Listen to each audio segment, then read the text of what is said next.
Hello, this is me, Tim from Tim and Jordan Wrestling, back again with another video. This time it's WWE Raw for the 22nd of August 2016 edition. And let's get right into the show. So the show inaugurated, or begin, with a segment where Finn Balor come out with the Universal Championship, which again, my opinions, it is not a nice looking title. I think it's definitely not deserving of the Raw brand. I think we don't really want this. I don't know what the overall consensus is with Mick Foley and Stephanie McMahon, but I think this was a backstage thing where, like, I know Stephanie McMahon agreed to it, and then it just got passed because of that. So I don't think that everyone had a say in this. Yeah, it was funny. Anyways, I'll get to what Seth Rollins said later on, actually. Anyway, so Finn Balor thanks the WWE Universe and said that he will relinquish the title.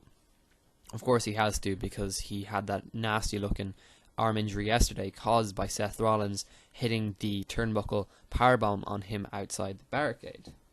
Now, as you know, this is a pretty risky move, and my consensus on the move, I think, honestly, in my opinion, it's a move that should be more or less limited to, big events. It's a flashy move, but overall unnecessary. Now, it's a good move, and I think that the barricade version, I think it's more dangerous, so I think an in-ring version would be better. So I think, honestly, I don't mind the move being used once in a while, but not like this, and not every pay-per-view. That's just unnecessary, in my opinion. So yeah, Finn Balor's out. Very sad occasion. When I heard this news kind of yesterday, I was like, I didn't know how long he would be out for, but 6 months, the exact day he wins the title, is incredibly unfair. I honestly feel like a lot of pressure was on him to perform. WWE were handing the entire brand to, it sounded like, Raw to him. Finn Balor won his first 2 matches on his opening night and was in the main event and won. It seemed like everything was lying on him, and I think this is kind of like a lesson for WWE. You can't put all your eggs in one basket, because if this happens, then you're going to have to move in a different direction. So, again, this is what happened tonight. They had to rewrite the entire script for this show, which is why it was rushed and why it was kind of a mediocre, sort of lackluster show, in my opinion. I think they really suffered from this whole idea, because they had to write this in hours, really, because, obviously, the injury. So he thanks the Universe, he thanks Rollins, he thanks everybody, and Rollins comes out and says that he will celebrate his title win after Finn Balor exits, and of course, it's typical Rollins. He goes, "Oh, look at this beautiful, beautiful title," and again, kind of saying it sarcastically in a way. It's kind of funny. He's meant to be heel, but he's kind of, playing with the crowd a bit, which is nice. So he says he will celebrate with Stephanie McMahon, like always, when he wins the title. But no, because Mick Foley has something in store for him. Instead, he will be having a few contenders, shall we say. Kevin Owens first comes out, then Sami Zayn, Jericho comes out, Big Cass, Enzo Amore, and Roman Reigns arrive. And we announced that there will be a title decider next week, where these men will fight tonight, and we will find out next week who will be fighting for the title, for the rights. Says that Seth Rollins will be placed directly in that match. And here's the thing. They sort of kind of carbon copied this from 4 or 5 weeks ago, where they had the same situation, but at least they're doing it right and having Seth Rollins actually being put in the tournament, as opposed to watching on. So of course, he did lose, so it means that he is automatically, he doesn't deserve to be put straight in the main event. He has to work his way there. So in this match, our first match, we have Sami Zayn versus Seth Rollins, and Seth Rollins attempts the same sort of powerbomb he tried on Finn Balor, which again I don't agree with, but anyway, Sami Zayn got out of it to avoid injury. Ironically, Sami Zayn lands on his knee, ankle area, and injured himself after getting a leapfrog, and this was a dodgy looking move, but really not great for Sami Zayn. I don't know how long this is going to put him out for, but yes, he does lose the match after attempting the Blue Thunder Bomb, reversed into an enziguri, Zayn on top rope flying off, and a sunset powerbomb from Seth Rollins. Zayn reverses the pedigree and attempts a pin. Zayn hits an exploder to get hit by a running knee for the 1, 2, 3. An ankle lock by Rollins, a Michinoku driver reversed, and Rollins wins, putting himself into the announced fatal 4-way next week for the WWE Championship. That's a nice, fresh, new idea. I honestly like that a lot. It kind of opens up the entire spectrum for what we'll have. I think it'll be a lot more exciting next week because we're not gonna have no idea who wins. Again, these couple of matches that we had here for the match there were kind of predictable. I kind of knew who would come out upper hand. Next week, I have no idea who's going to win. I'm kind of feeling like Rollins, but we'll see as the night goes on. So next up, we have Kevin Owens taking on Adrian Neville, or Neville as he is called in WWE. A 450 splash by Neville, and off the mat, actually, over, which is very impressive outside the ring. Neville attempts the pin suplex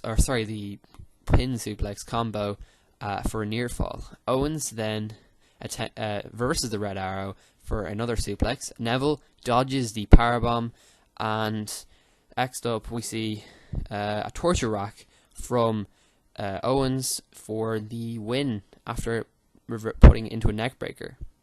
So Owens again being put in the main event. Next up, New Day announced that they are the champions and that they're celebrating their 1-year anniversary of the belt, as I said they would. They always have to celebrate everything. They arrive out with a Booty-O's, they have the cereal ready, and they have a big piñata with Booty-O's in it, which they don't happen to open, which is kind of annoying. I don't know why they didn't do that. Or at least celebrate by smashing it open. I don't know. The New Day stick, it's getting a little bit old, I'm afraid to say. The crowd reaction is still quite nice, but again, it did weaken definitely yesterday at SummerSlam. It may be due to that really long SummerSlam show and that extreme 13 matches, but I honestly feel the idea of putting John Stewart, whatever his name is, John Stewie, in that section was just I agree it was for comedy and all that, but seriously, no one reacted to this at all. Again, they're watering down the whole New Day thing. They're making it really annoying, and that's what I was afraid would happen from the start. It started off like New Day were really annoying and we hated them. Then we grew to love them. It's almost like we're going full circle here, so I don't want that to happen. Hopefully we can stop that from happening anytime. Please, guys, don't do this on me. New Day, I love you guys, but if you're moving in the direction of just any celebrity join you, or like the annoying faces, please don't. Be yourselves and don't fall for what everyone else is doing. So yes, the club arrive, and Carl Anderson and Big E announced for a third match of the night. Big E starts off with nice attacking and strongly throwing Carl Anderson out of the ring. Very impressive. Big E ends up, getting attacked by one of the members of the club, but then the other member of the club, Luke Gallows, is taken out by Kofi Kingston and Xavier Woods, and Big E hits the big ending and wins the match. Very excited for that. That's cool. Our next segment, Titus O'Neil says he was very excited, or very happy at least, saying that, I was happy when I lost the championship, which doesn't really make any sense. Why would you ever be happy? He's a heel, he doesn't have to make any sense apparently. Yeah, I never said Titus O'Neil was strength on the mic. He says, yes, Darren Young was a dead weight to him, and that he didn't matter to him. He's happy to be rid of him, and he happened to be on his own and prospering, I guess. Prospering, as he says. And he wants that WWE Championship. Very funny. He says Young should come out and he will bury him, just like Triple H. I don't know what that was about, but anyways, Triple H is going to be cross for the gimmick infringement right out of the bat there. Anyways, Backlund comes out stupidly and gets put into a cross, or tries to attempt a crossface chicken wing to a nice pop, but no, Darren Young comes out to try save him after being put into a power slam.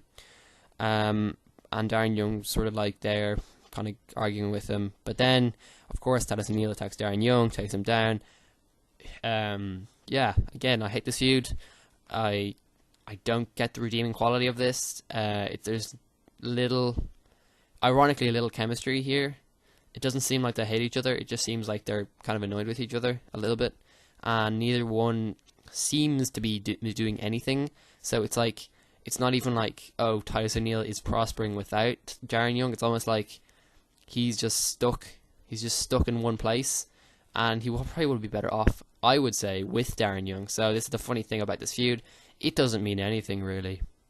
Moving on, before I get really depressed, Big Cass took on Rusev. This is the first time we've seen Rusev, well, they always say this, in a really compromising position. If you remember, like 2 weeks ago, he was with Roman Reigns. He was in a compromising position. So I don't know what the commentators are smoking at all. Big slam and big boot by Cass. Rusev walks out and wins on countout. Or sorry, Cass wins on countout because Rusev is scared. And his poor little ribs hurt, apparently. Your ribs hurt. Oh, God. That's an excuse and a half. Okay. You big pussy, Rusev. Charlotte talks to Sasha in the ring, saying that she shouldn't come back, and because Charlotte's the champion and she doesn't want to see a poor little Sasha face off against her. She's kind of scared, I guess. She's wearing a nice black number tonight, so she's obviously not going to wrestle, but Dana Brooke is fiery and ready for wrestling.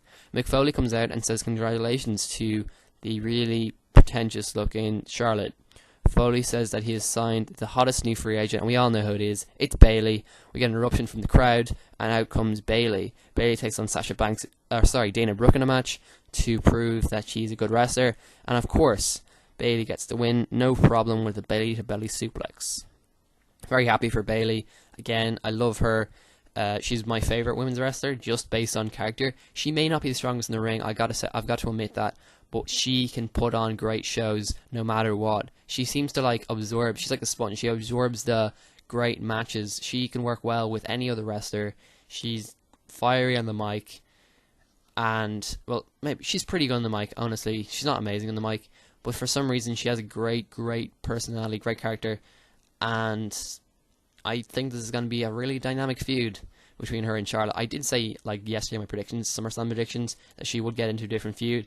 It turns out it's not with Nia Jax, which I assumed earlier. It's with Bayley. So this is crazy. Bayley again is signed on Raw. Finally, we get a new women's wrestler. Very necessary for Raw, I'm going to say, because we definitely need another women's wrestler. We are struggling horribly at the moment. I am going to talk about that later, but no, we definitely need that. That's very good, and I'm happy. In a squash match, Johnny Knockout took on Braun Strowman, and let's just say he added 2 letters to his name. This came from Corey Graves, by the way, and became Johnny Knocked Out after this match. Yes, it wasn't great for him at all. Braun Strowman, man, you've been in 5. So this is basically a carbon copy again of what they did in NXT with the Baron Corbin thing, and we all know how Baron Corbin ended up, just a bona fide jobber.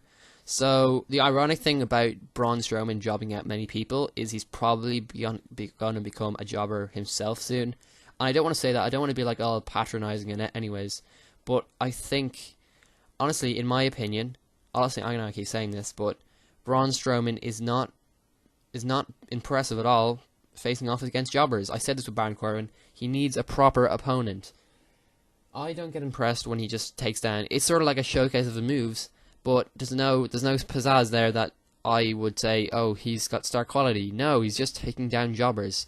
It's an old-fashioned way of booking, and in today's day and age, it's not good. It's not enjoyable. They're doing it with Nia Jax. It's like they know they're not creative on creative.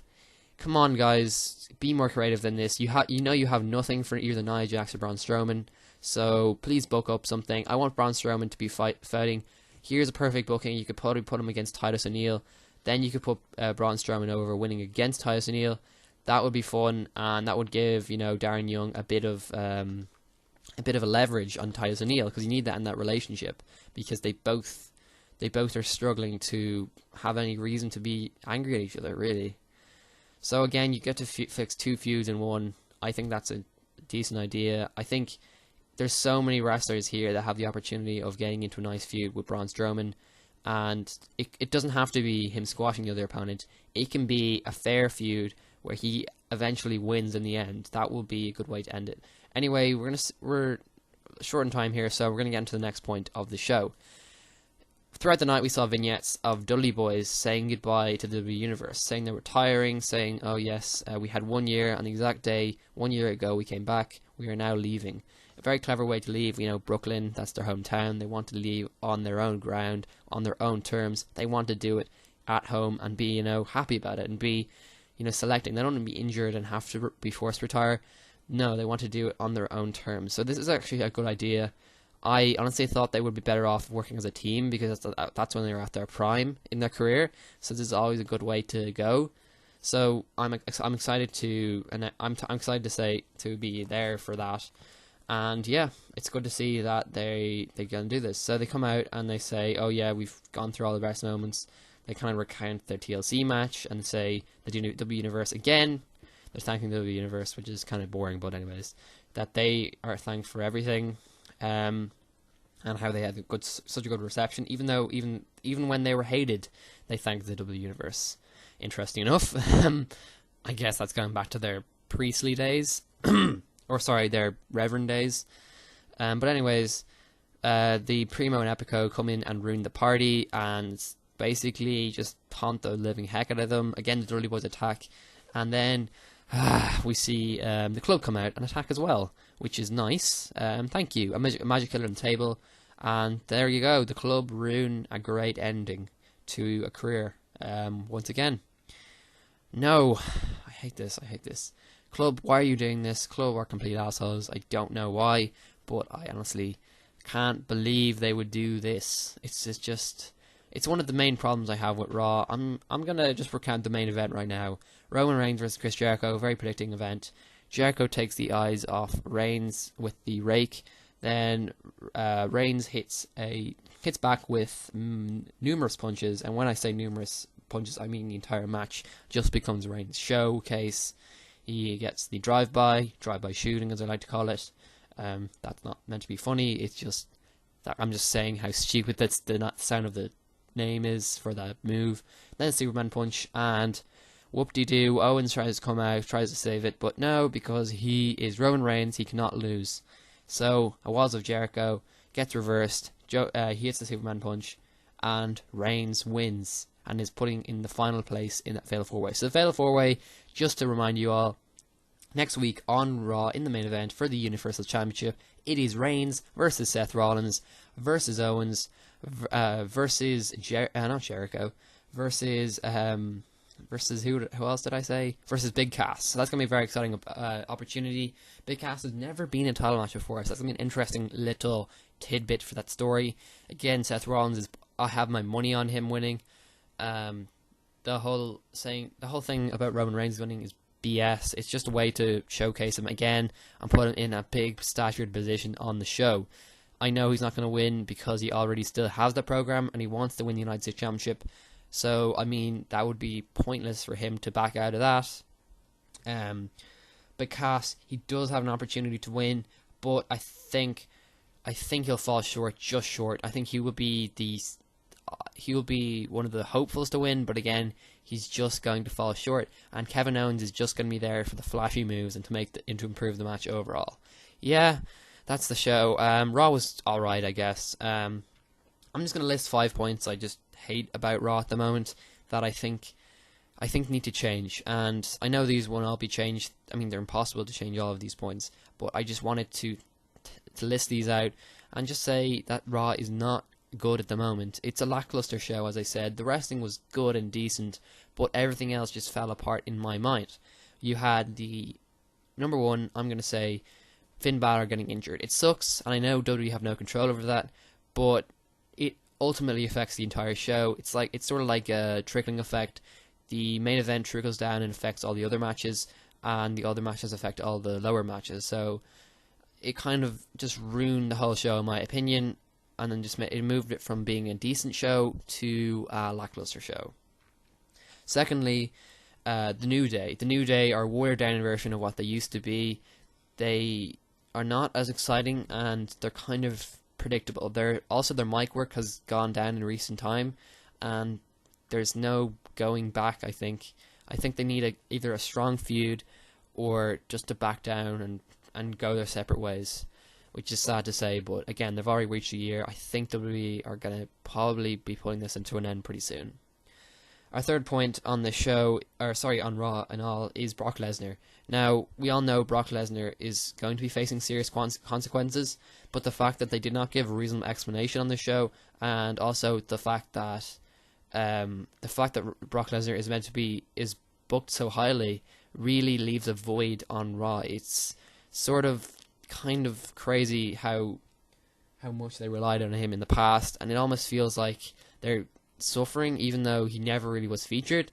There was always that excitement factor whenever you saw Brock Lesnar come out, and I know that because there's no Brock Lesnar here, we're going to be facing one less proper big match at Survivor Series or WrestleMania, unless Brock Lesnar does inevitably come back from WrestleMania.